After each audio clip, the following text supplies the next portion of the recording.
دا دنیا دا او د دنیا حالات دا کلم پرمننٹ نه وي. کته نن مالی حالات ته خدي، جانی حالت ته خدي، عیش او عشرت خوشحالی دا، نو دې باندې فخر غرور او ډیر مخوشالېږه، ځکه چې الله کولی شي چې ستا حالات په منټونو کې بدل شي.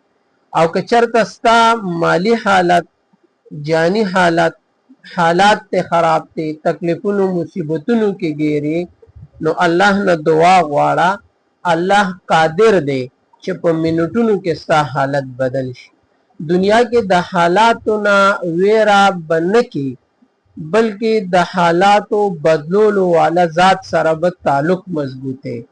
چې کله د رب سره تعلق سیوا شو او رب سره د تعلق جوړ شو، نو حالات به ستا د قدمونو د لاندې راولي.